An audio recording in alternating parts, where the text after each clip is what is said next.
2024 সালের জুন মাস ইসরায়েলি যুদ্ধবিমান আর American cruise missile একসাথে আঘাত হানল ইরানের মাটিতে। লক্ষ্য ছিল ইরানের পরমাণু স্থাপনা ধ্বংস করা। কিন্তু যখন ধোঁয়া কাটল, পুরো বিশ্ব একটা ভয়ঙ্কর সত্য আবিষ্কার করল। ইরানের সবচেয়ে গুরুত্বপূর্ণ পরমাণু জ্বালানি, তাদের 400 কেজিরও বেশি উচ্চমাত্রায় সমৃদ্ধ ইউরেনিয়াম সম্পূর্ণ অক্ষত আছে। মাটির শত শত ফুট গভীরে, পাহাড়ের ভেতরে, এমন জায়গায় লুকানো যেখানে পৃথিবীর সবচেয়ে শক্তিশালী বাংকার বাস্টার বোমাও পৌঁছতে পারে না। এই মুহূর্তে একটা প্রশ্ন সারা বিশ্বকে তাড়া করছে: ইরান কি ইতোমধ্যেই গোপনে পরমাণু বোমা বানিয়ে ফেলেছে? প্রশ্নটা স্বাভাবিক, কারণ যুক্তরাষ্ট্র এবং ইসরায়েল যা শুরু করেছে তাতে পরমাণু বোমা বানানো ছাড়া উপায় নেই ইরানের। আর যদি বানিয়ে ফেলে, তাহলে কি মধ্যপ্রাচ্য তৃতীয় বিশ্বযুদ্ধের দোরগোড়ায়? গল্পটা বুঝতে হলে আমাদের একটু পেছনে যেতে হবে। 2003 সাল আমেরিকা ইরাকে হামলা করল। অভিযোগ ছিল সাদ্দাম হোসেনের কাছে গণবিধ্বংসী অস্ত্র আছে। পরে প্রমাণিত হলো সেই অভিযোগ ছিল সম্পূর্ণ মিথ্যা। কিন্তু ততদিনে সাদ্দাম হোসেনকে ফাঁসিতে ঝোলানো হয়ে গেছে, গোটা ইরাক ধ্বংসস্তূপে পরিণত হয়েছে। 2011 সালে একই ঘটনা ঘটল লিবিয়ায়। মুয়াম্মার গাদ্দাফি 2003 সালে নিজের পরমাণু কর্মসূচি স্বেচ্ছায় বন্ধ করে দিয়েছিলেন পশ্চিমা বিশ্বের সাথে সম্পর্ক স্বাভাবিক করার আশায়। কিন্তু মাত্র 8 বছর পরেই ন্যাটো তাকে উৎখাত করল। রাস্তায় তাকে নৃশংসভাবে হত্যা করা হলো। এই দুটো ঘটনা থেকে ইরান একটা পরিষ্কার শিক্ষা পেয়েছে: যার পরমাণু অস্ত্র নেই তাকে আমেরিকা যখন খুশি ধ্বংস করতে পারে, আর যার কাছে আছে, যেমন উত্তর কোরিয়া, তাকে কেউ ছুঁতে পারে না। কিম জং উন পরমাণু বোমা বানিয়ে আমেরিকার নাকের ডগায় পরীক্ষা চালাচ্ছেন। আমেরিকা কি করতে পেরেছে? কিছুই না, শুধু নিষেধাজ্ঞা।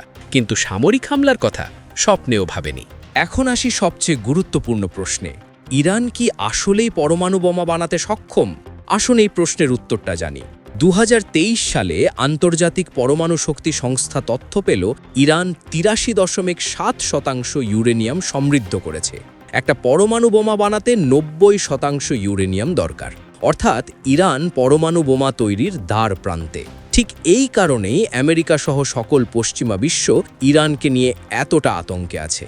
আমেরিকার ধারণা, ইরান যদি একটি কার্গো জাহাজে পরমাণু বোমা বহন করে হরমুজ প্রণালীতে নিয়ে পশ্চিমাদের টার্গেট বানায়, তাহলে বিশ্ব অর্থনীতি মুহূর্তেই ধস নামবে, তেলের দাম আকাশচুম্বী হবে এবং তৃতীয় বিশ্বযুদ্ধের দরজা হয়তো খুলে যাবে।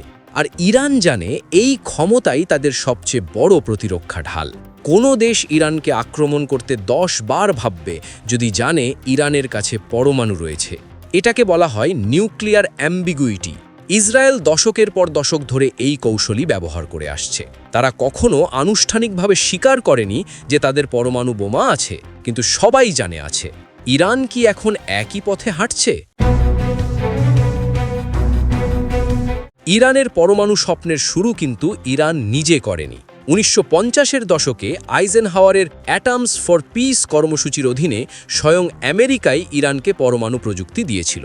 তখন ইরানে ছিল শাহ মোহাম্মদ রেজা পাহলাভি, আমেরিকার বিশ্বস্ত মিত্র। কিন্তু 1979 সালে ইসলামী বিপ্লবের পর সব বদলে গেল। নতুন ইরান আমেরিকার শত্রু হয়ে গেল।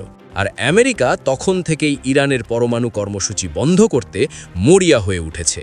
তাহলে সমাধান কি? বিশেষজ্ঞরা একটাই কথা বলছেন: কূটনীতি। যুদ্ধ দিয়ে ইরানের পরমাণু কর্মসূচি বন্ধ করা যাবে না। ইরাকের যুদ্ধ সেটা প্রমাণ করেছে, লিবিয়ার পতন সেটা প্রমাণ করেছে। বোমা ফেলে জ্ঞান ধ্বংস করা যায় না, প্রযুক্তি মুছে ফেলা যায় না। ইরানের বিজ্ঞানীদের মাথায় যে জ্ঞান আছে, সেটা কোনো বাংকার বাস্টার ধ্বংস করতে পারবে না। হামলা করলে ইরান আরও দ্রুত শক্তিশালী হবে, এটা ইতিহাসের শিক্ষা।